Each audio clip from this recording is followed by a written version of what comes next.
$28 million.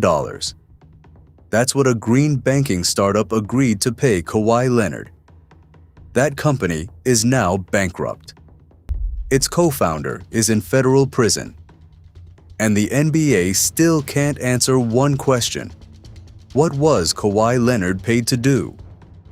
Because if the answer is nothing, if that contract was a way to move a billionaire owner's money to his own player without it ever touching the salary cap, then this is the biggest case of its kind in 27 years. The last team caught doing it lost 5 first-round picks, and its owner got suspended. Nothing has been proven. Everyone involved denies it, and you're going to hear them deny it in their own words.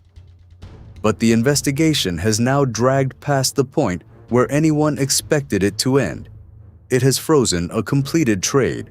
And on August the 6th, the reporter who started all of this said he'd found a second deal nobody was supposed to know about. That second one is where this stops being about a basketball player. Stay with me. Start with who this is happening to, because it's the least likely person in the sport. Kawhi Leonard was the 15th pick of the 2011 draft. Indiana took him and traded him to San Antonio the same night. 3 years later, he was a champion and the Finals MVP at 22. He won Defensive Player of the Year in 2015. He won it again in 2016. Then in 2019, in Toronto, he did the thing everyone remembers. Game 7 against Philadelphia.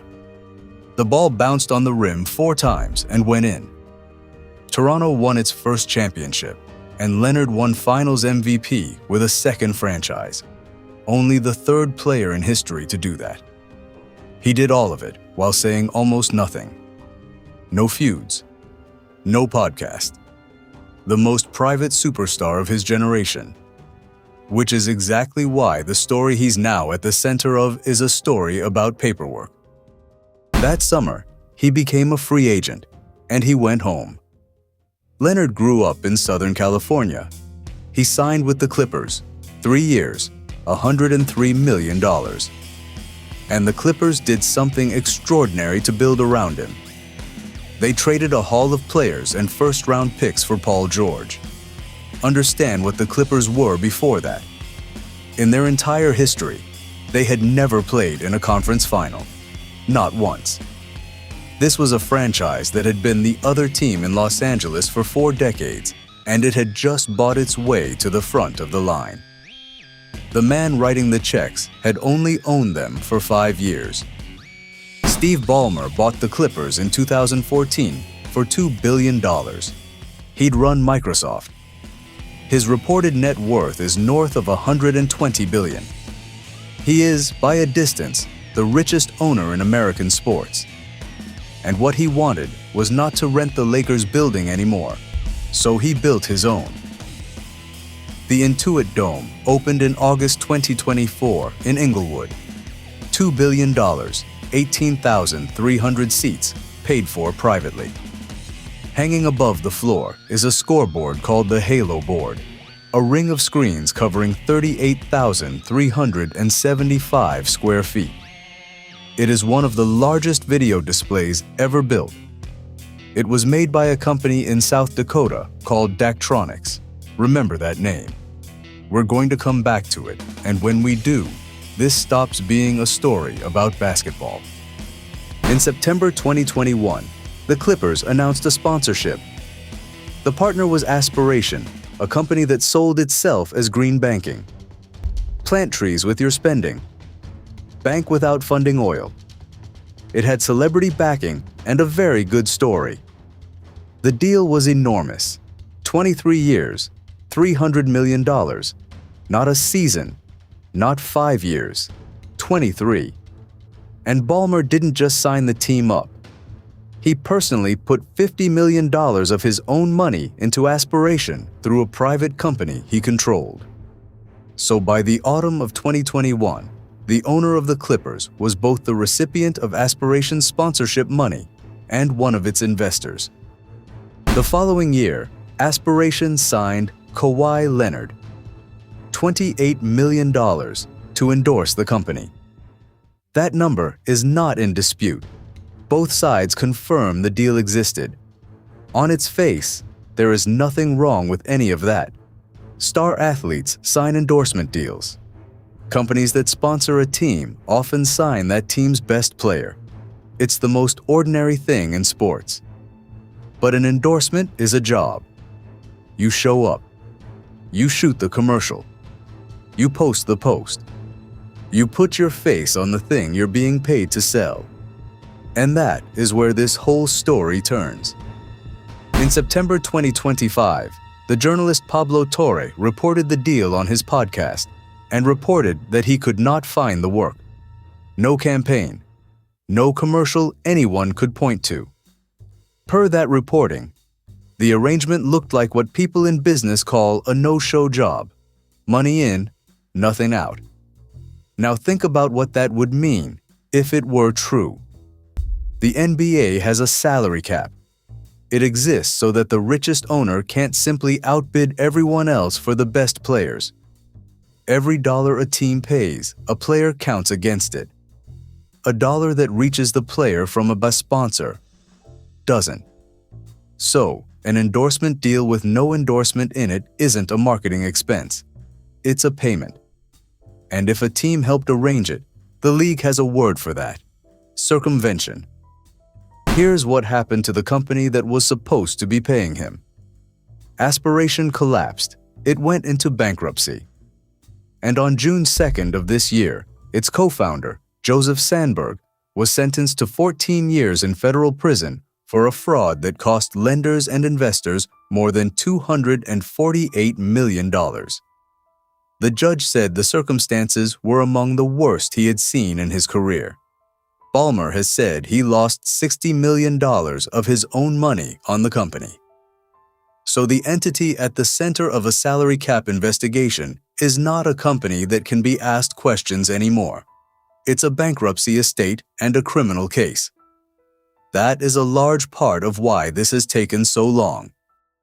The league opened an investigation in September 2025 and handed it to Wachtell, Lipton, Rosen, and Katz, a New York law firm that gets called when the matter is serious.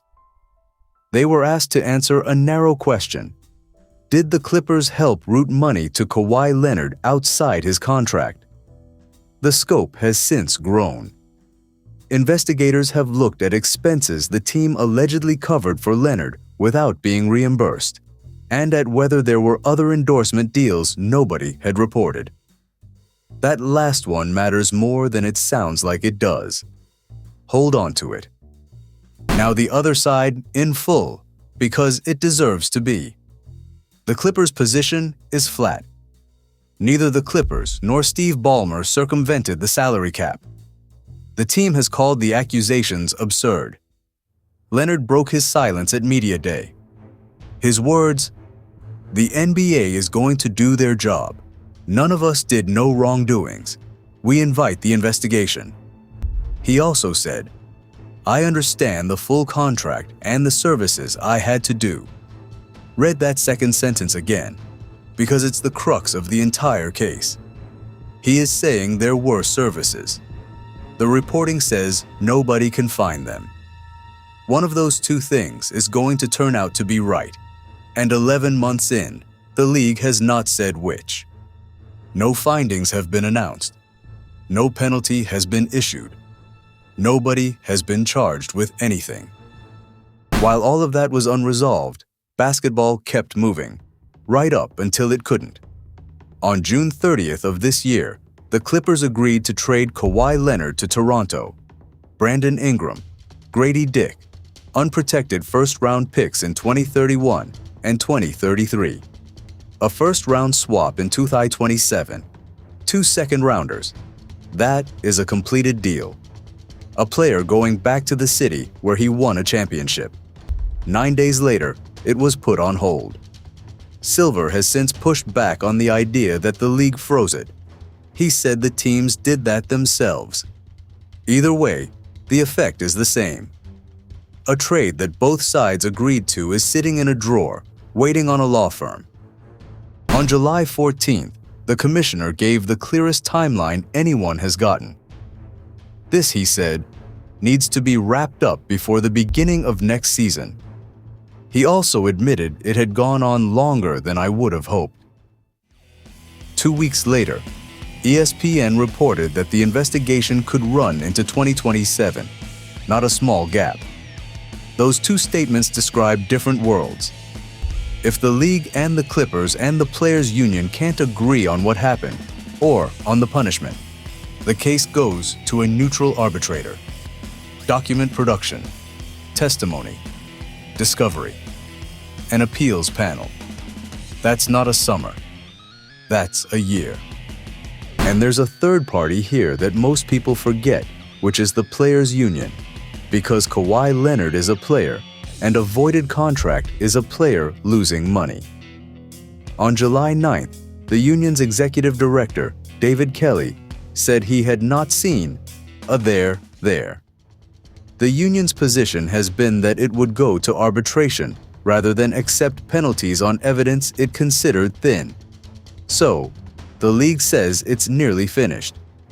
The team says nothing happened. The union says, show me. And the trade sits in the drawer. That was the state of it until August the 6th. On August 6th, Pablo Torre reported a second undisclosed deal, not with a bank, with Daktronics, the scoreboard company, the one that built the 38,000 square foot Halo board hanging inside Steve Ballmer's arena, a job so large it was one of the biggest orders in that company's history. According to the report, Leonard had a multi-million-dollar sponsorship arrangement with them. And once again, the reporting is that no work could be found. A former employee told the podcast they had never seen the company do a deal like it. A source connected to the arena put it in one sentence: it was 1,000% a way to circumvent the salary cap. ESPN reported the story the same day. Daktronics' spokesperson said this: I don't know what the company wants to say or can say, given the Wachtell investigation. The company also says Leonard has no active contract with it now. The Clippers did not respond to a request for comment. Here's why this one is different from the first. Aspiration could be explained as a startup making a wild bet with money it turned out not to have. Daktronics is a vendor, a company selling equipment to the team, allegedly also paying the team's best player. If the first deal was a coincidence, the second one is a pattern. And a pattern is the thing an investigator can actually punish. So what happens if the league decides it was? There is a precedent, and it's the reason everyone in the sport has been saying the same date out loud since last September, 1999.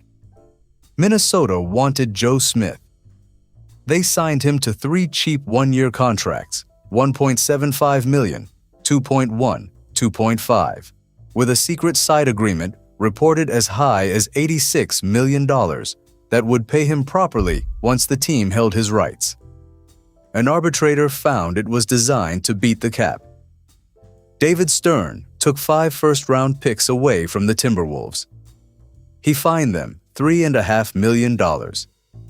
He suspended the owner and the vice president of basketball operations, Kevin McHale. Smith's contract was voided. The tools available today are bigger. Under the current agreement, the league can fine a team up to $7.5 million, take draft picks, void the contract outright, and suspend team personnel for up to a year. A player found to have violated the rules can be fined up to $350,000. Against $28 million, that last number is not a deterrent. It's a receipt. So here's where it actually stands. An investigation 11 months old into a company that no longer exists, whose founder is in prison. A trade agreed to and frozen. A commissioner who says it ends before the season. A network that says it might run to 2027. A union daring the league to prove it. A team that calls it absurd. A player who says there were services. And now a second company. one that builds scoreboards, with the same shape of deal and the same missing work. Nothing is proven. That's real, and it matters. But the question the investigators are asking is the same one you can ask right now. If a company pays a man $28 million and nobody, not reporters, not a law firm with 11 months in subpoena power, can find the work he did for it, then what was the money for? Tell me what you'd rule in the comments. And subscribe, because when Wachtell finally hands in that report, whatever it says, we're covering it the same day.